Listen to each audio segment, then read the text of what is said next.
Assalamualaikum warahmatullahi wabarakatuh. Salam sejahtera untuk kita semua. Perkenalkan, nama saya Vivi Sujiati dari Universitas Dian Nusantara. Yang saya hormati dosen pengampu mata kuliah Etika dan Hukum Bisnis, Bapak Natalius Peter Sipasulta, Eskom MMSI, serta teman-teman sekalian yang saya banggakan. Pada kesempatan kali ini, saya akan menyampaikan materi mengenai Corporate Social Responsibility, yang biasa kita kenal dengan CSR, yang dalam bahasa Indonesia berarti tanggung jawab sosial perusahaan.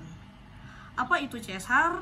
CSR itu adalah merupakan konsep di mana perusahaan tidak hanya fokus pada pencapaian keuntungan finansial semata, tetapi juga memperhatikan dampak sosial dan lingkungan dari setiap kegiatan usahanya. CSR adalah bentuk tanggung jawab perusahaan terhadap masyarakat dan lingkungan sekitar, yang dijalankan secara sukarela ataupun berdasarkan regulasi. Secara umum, CSR mencakup 3 pilar utama yang dikenal dengan triple bottom line, yaitu profit, people, and planet. Artinya perusahaan dituntut untuk memperoleh keuntungan profit, memperhatikan kesejahteraan masyarakat, yaitu people, serta menjaga kelestarian lingkungan, yaitu planet. Dasar hukum CSR di Indonesia.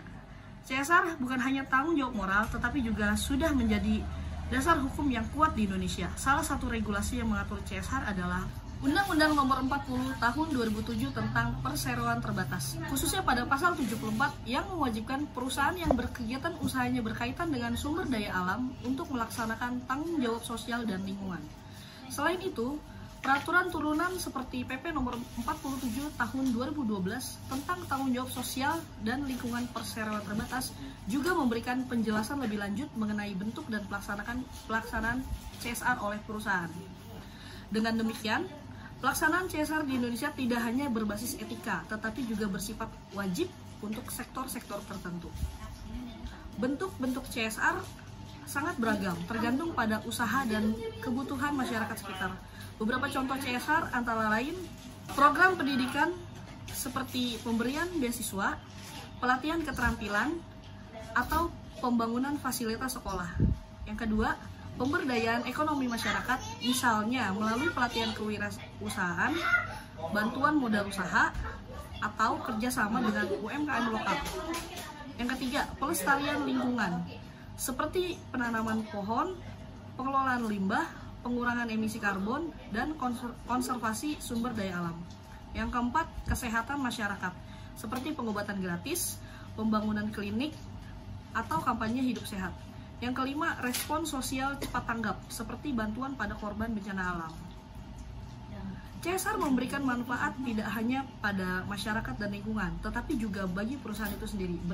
Beberapa manfaat CSR antara lain: 1. Meningkatkan citra dan reputasi perusahaan di mata publik. Yang kedua, membangun hubungan baik dengan masyarakat dan pemerintah setempat. Yang ketiga, meningkatkan loyalitas konsumen dan menarik perhatian investor. Yang keempat, menciptakan lingkungan usaha yang stabil karena masyarakat merasa diperhatikan. Yang kelima, meningkatkan motivasi dan loyalitas karyawan karena mereka bangga bekerja di perusahaan yang peduli terhadap nilai-nilai sosial. Walaupun manfaatnya besar, pelaksanaan CSR juga memiliki tantangan. Beberapa perusahaan masih menganggap CSR sebagai beban biaya, bukan sebagai investasi jangka panjang. Selain itu, ada pula yang melakukan CSR hanya sebagai formalitas atau pencitraan, bukan sebagai komitmen nyata. Untuk itu, CSR seharusnya dirancang secara strategis dan berkelanjutan dengan melibatkan masyarakat dalam proses perencanaan dan evaluasi. CSR yang baik bukan hanya sekedar donasi sesaat, melainkan bagian dari strategi bisnis jangka panjang yang menciptakan nilai bersama atau shared value. Sebagai kesimpulan, CSR adalah bentuk tanggung jawab sosial dan lingkungan dari perusahaan yang mencerminkan etika bisnis yang baik dan sejalan dengan prinsip keberlanjutan. Di era modern saat ini, perusahaan dituntut tidak hanya cerdas mencari keuntungannya, tetapi juga bijak dalam membangun hubungan yang harmonis dengan masyarakat dan menjaga kelestarian lingkungan.